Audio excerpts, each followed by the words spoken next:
नमस्कार. एका मुक्या जीवावर प्रेम करणं सोपं वाटतं नाही का? पण विचार करा, हेच प्रेम जेव्हा समाजाच्या कठोर अंधश्रद्धेसमोर उभं टाकतं तेव्हा काय होत असेल. आज आपण याच संघर्षाची गोष्ट पाहणार आहोत, व्यंकटेश माडगुळकरांच्या प्रसिद्ध कथेतून, काळ्या तोंडाची कुत्री. चला तर मग सुरू करूया हा हृदयस्पर्शी प्रवास. बघा, कथेच्या सुरुवातीलाच लेखक काय म्हणतात की मुक्या प्राण्यांच्या भावनांना मानवी पातळीवर आणण्याचा हा एक प्रत्ययकारी प्रयत्न आहे. आणि खरं सांगायचं तर हेच वाक्य या कथेचा आत्मा आहे. ही गोष्ट फक्त एका प्राण्याची नाही आहे, तर त्या मुक्या जीवाच्या भावनांना तिच्या मनाला समजून घेण्याची आहे. आणि म्हणूनच ही कथा इतकी खास आहे. पण ही कथा इतक्या खोलवर समजून घेण्यासाठी आधी तिचे लेखक व्यंकटेश माडगुळकर यांना थोडं जाणून घेणं महत्त्वाचं आहे. कारण ते फक्त लेखक नव्हते, ते तर शब्दांनी चित्र रेखाटणारे एक जादूगार होते, खास करून ग्रामीण जीवनाची आणि निसर्गाची. तर कोण होते व्यंकटेश माडगुळकर? ते फक्त एक प्रसिद्ध मराठी लेखक नव्हते, त्यांना ग्रामीण महाराष्ट्राचे शब्दचित्रकार म्हटलं जायचं. आणि का नाही, माणसं, निसर्ग आणि हो, सगळ्यात महत्त्वाचं म्हणजे प्राणी यांच्या मनात नेमकं काय चाललंय हे ओळखण्याची त्यांची हातोटी कमाल होती. म्हणूनच त्यांच्या कथांमधलं माणूस आणि प्राणी यांच्यातलं नातं इतकं खरं वाटतं. आणि म्हणूनच काळ्या तोंडाची ही कथा थेट आपल्या काळजाला हात घालते. चला आता वळूया थेट कथेडे. गोष्ट सुरू होते एका अनोळखी पाहुणीच्या आगमनाने. एक असा जीव जो भुकेनं व्याकुळ झालाय आणि कसा तरी जीव मुठीत धरून एका वस्तीच्या काठावर येऊन पोचलाय. जरा डोळ्यासमोर आणा.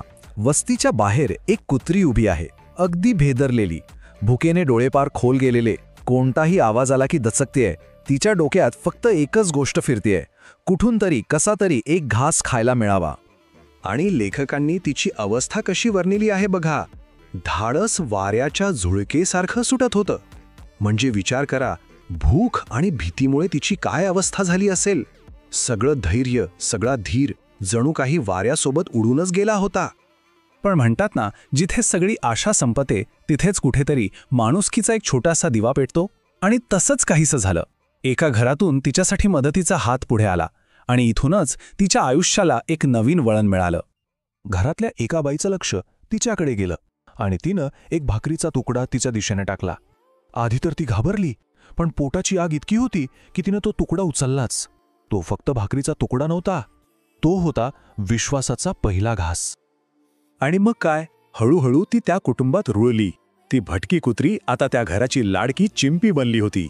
बघा, एका भाकरीच्या तुकड्याने सुरू झालेला प्रवास तिला घर, कुटुंब आणि एक नवी ओळख देऊन गेला. चिंपीला घर मिळालं, प्रेम मिळालं, सगळं कसं छान वाटत होतं. पण कथेतील खरा संघर्ष तर इथून पुढे सुरू होणार होता. कारण कुटुंबाचं प्रेम आणि समाजाची अंधश्रद्धा यात जमीन आसमानाचं अंतर होतं. घराचे कर्ते बापूसाहेब यांचा तर चिंपीवर इतका जीव जडला होता की ती त्यांच्या मुलांसारखीच होती. पण घराच्या आत फुलणारं हे प्रेम बाहेरच्या जगाला मात्र बघवत नव्हतं. त्यांच्या डोळ्यात ते खुपत होतं. आणि इथेच कथेचा खरा संघर्ष सुरू होतो. एका बाजूला बापूसाहेबांची करुणा, जे चिंपीला एक विश्वासू सोबती मानतात, आणि दुसऱ्या बाजूला समाजाची अंधश्रद्धा, जी तिच्या काळ्या तोंडाला फक्त अपशकुनी म्हणून बघते. आणि मग एके दिवशी एका पाहुण्याने ते बोलून दाखवलंच. बापूसाहेब, हे कुठलं कुत्रं आणलं? काळ्या तोंडाचं, अपशकुनी बेटा. अपशकुनी हा एक शब्द चिंपीच्या नशिबावर जणू काळी सावलीच टाकून गेला. बापूसाहेबांनी दुर्लक्ष केलं खरं, पण हा विचार समाजात मात्र पसरतच गेला. आणि मग एक अशी रात्री येते जी सगळ्यांच्या सगळं बदलून टाकते. एक भयंकर दुर्घटना घडते आणि लोकांच्या मनातली ती अंधश्रद्धा एका क्षणात आपलं क्रूर रूप दाखवते. एके रात्री अचानक त्यांच्या वाड्याला आग लागते. विचार करा, सगळीकडे नुसता आरडाओरडा, गोंधळ. लोक जीव वाचवण्यासाठी सैरावैरा पळतायत. आगीच्या ज्वाळा आकाशाला भिडल्या आहेत आणि सगळं काही गिळंकृत करत आहेत. त्या क्षणी तिथे फक्त आणि फक्त दहशत होती, भीती होती, जीव वाचवण्याची धडपड होती. डोळ्यांदेखत आपलं सर्वस्व जळून खाक होताना दिसत होतं. सगळ्यांचं आयुष्य एका क्षणात पणाला लागलं होतं. आणि त्याच गोंधळात, त्याच दहशतीत लोक कारण शोधू लागतात. आणि त्यांना ते मिळतं. ते त्या आगीचं खापर फोडतात चिंपीवर. अपशकुनी हडळ, काळ्या तोंडाची, हे शब्द जणू काही विषारी बाणांसारखे तिच्या कानावर आदळतात. माणसांचे ते क्रूर शब्द ऐकून ती पार घाबरून जाते. त्या आरोपांनी भेदरून जाते आणि एका क्षणात मागे वळून त्या अंधारात नाहीशी होते. कायमची, पुन्हा कधीही परत न येण्यासाठी. चिंपी निघून गेली, पण जाताना अनेक प्रश्न मागे सोडून गेली, तिची आठवण मागे सोडून गेली. खरंच काय अर्थ आहे या कथेचा?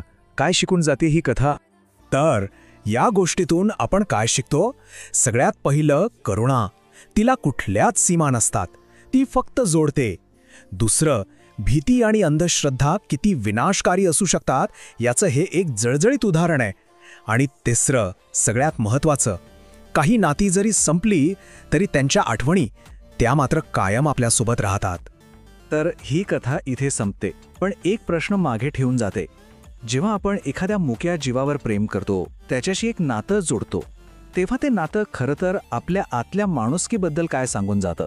विचार करण्यासारखा प्रश्न आहे नाही का?